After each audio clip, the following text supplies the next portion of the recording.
Assalamualaikum warahmatullahi wabarakatuh. Perkenalkan, kami dari kelompok 1 akan mempresentasikan hasil dari diskusi kami, yaitu tentang transaksi dan akad dalam perbankan syariah. Sebelumnya perkenalkan dulu, saya Muhammad Ilham Fadil Al-Habsyi dan ada teman saya Muhammad Fajrul Falah dan Cindy Mafaldalustanti. Di sini kami membahas 5 poin, yaitu yang pertama pengertian transaksi, yang kedua pengertian akad, yang ketiga rukun dan unsur akad, yang keempat jenis akad dalam transaksi perbankan syariah, dan yang kelima adalah contoh akad dalam perbankan syariah. Langsung saja kita masuk ke materi yang pertama, yaitu pengertian transaksi. Apa sih transaksi itu? Transaksi adalah kesempatan antara pembeli dan penjual untuk menukar barang, jasa, atau instrumen keuangan. Dalam akuntansi, peristiwa yang mempengaruhi keuangan bisnis harus dicatat di dalam pembukuan, dan transaksi akuntansi akan dicatat secara berbeda jika perusahaan menggunakan akuntansi akrual daripada akuntansi kas. Akuntansi akrual mencatat transaksi ketika pendapatan atau pengeluaran direalisasikan atau terjadi, sedangkan akuntansi kas mencatat transaksi ketika bisnis benar-benar menjalankan atau menerima uang. Ini memungkinkan membutuhkan letter of intent atau nota kesepahaman.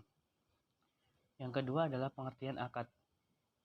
WJS Purwadarmito dalam Kamus Umum Bahasa Indonesia memberikan arti akad adalah janji, perjanjian, kontrak, misal akad jual beli, akad nikah, dan akad juga bisa disebut dengan kontrak yang mempunyai arti perjanjian, menggandakan perjanjian, atau dagang bekerja, dan sebagainya. Dalam kamus lengkap ekonomi dinyatakan bahwa kontrak adalah suatu perjanjian legal yang dapat dilaksanakan antara dua pihak atau lebih. Suatu kontrak meliputi kewajiban bagi kontraktor yang dapat dinyatakan secara lisan maupun tertulis.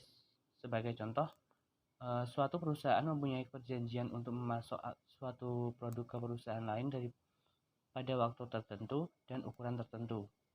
Kedua belah pihak akan terikat untuk menepati perjanjian mereka dalam penjualan dan pembelian dari barang. Selanjutnya yaitu mengenai rukun-rukun akad.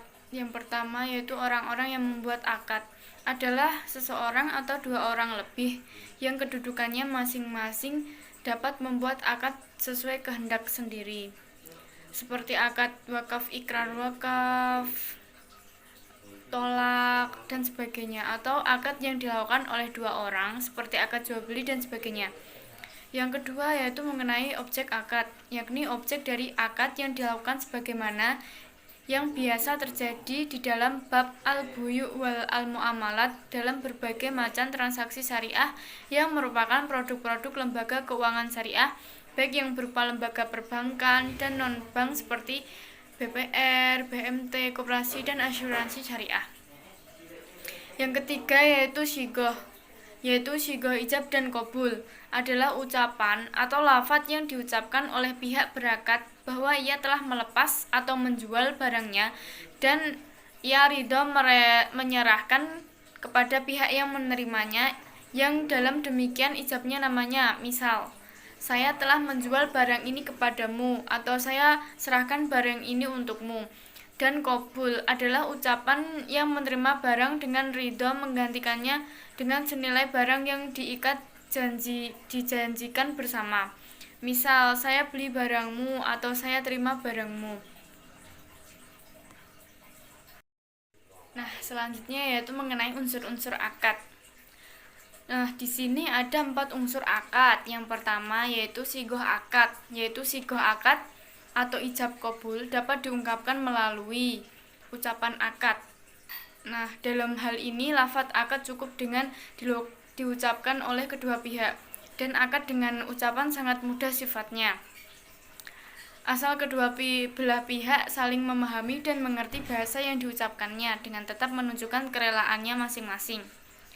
Selanjutnya yaitu perbuatan akad, yakni akad tidak lagi diucapkan tetapi digantikan dengan sebuah perbuatan yang mempunyai arti bahwa mereka saling meridhoinya. di mana penjual menyerahkan barangnya dan si pembeli menerima barang dengan memberikan uangnya. Selanjutnya yaitu menggunakan isyarat.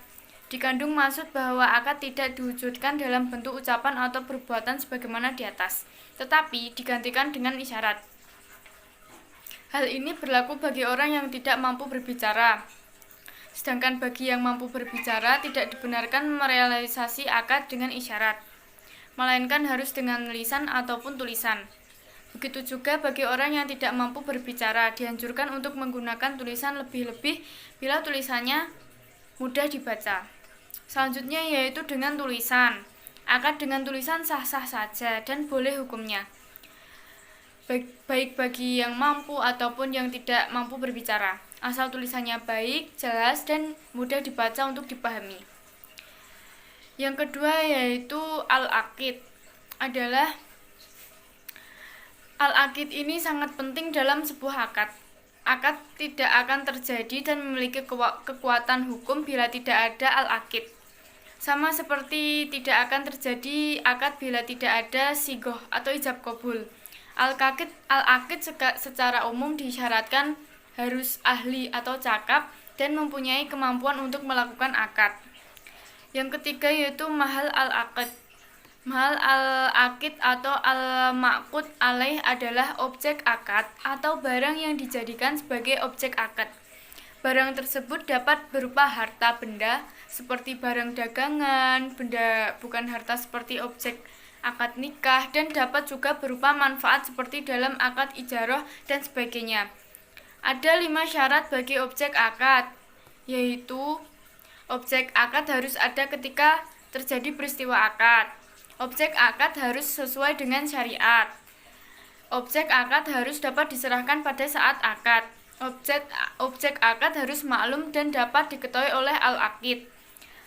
Yang terakhir yaitu objek akad harus suci dan tidak najis ataupun mutanajis. Yang keempat yaitu al-maudu al-aqd maudu al-aqid atau tujuan akad adalah harus merupakan tujuan yang sesuai dengan hukum Islam syariat dan tidak melanggar syara. Maksudnya yaitu bahwa tujuan akad pada semua transaksi syariah adalah sesuai dan tidak melanggar atau melawan syariah.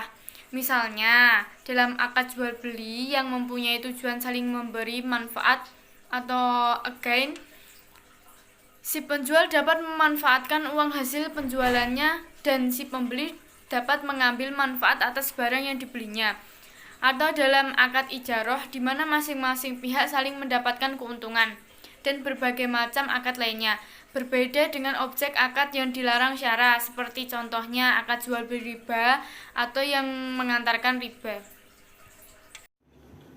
Baik, selanjutnya saya akan menjelaskan tentang jenis-jenis akad dalam perbankan syariah.